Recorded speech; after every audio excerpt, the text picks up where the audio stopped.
صباح الخير. لما يبقى عندك طفل توحد في البيت وانت مش فاهم له مشاعر، يعني هو ما بيعرفش يعبر ان هو كان مبسوط او زعلان، او ان هو مش عارف اصلا يبرر لك ايه يعبر لك بيه ازاي.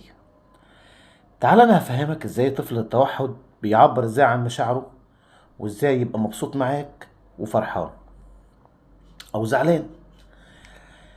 لما بيحصل موقف لو يكون عندك مثلا ضيوف في البيت وحصل منه موقف غير ارادي، لان طفل التوحد محدش بيحاسبه على تصرفاته، لان التصرفات خارجة عن ارادته، خارجة عن الارادة بتاعته. فاي موقف يحصل كده ما تهاجموش وتضربه وتاخده في اوضة تقفل عليه وتقول خليه هنا لحد ما الضيوف يمشوا. انت كده بتعمل كارثة وانت مش حاسس بيها. لما يحصل موقف كده انا مش فارق معايا الناس، انا فارق معايا ابني. انا مش عارف معايا شكل ايه، لا انا ابني اهم من اي حد.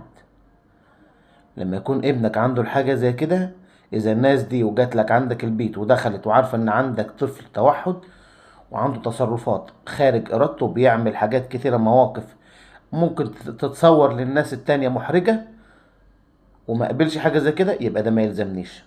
لان في الاول في الاخر ابنك اهم. ابنك اهم من اي حد في الدنيا. فلما يحصل موقف ما تقفلش عليه، لو قفلت عليه هيكرهك، هيبقى انسان انعزالي. نفس الوقت لما يسمع حتى خطوة رجليك وانت داخل هتلاقيه يترعب ويجري ويتدارى في اي حاجة، مصدر امان بالنسبة له. دي حاجة. الحاجة التانية، ما تقعدش تنهره وتزعق معاه، لان دي بالنسبة له مصدر تهديد.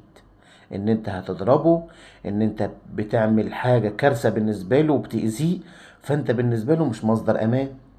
فهيكرهك وهيتجنبك ومش هيتعامل معاك تاني خالص، الا لو اتحس من ناحيتك ان انت مصدر امان بالنسبه له.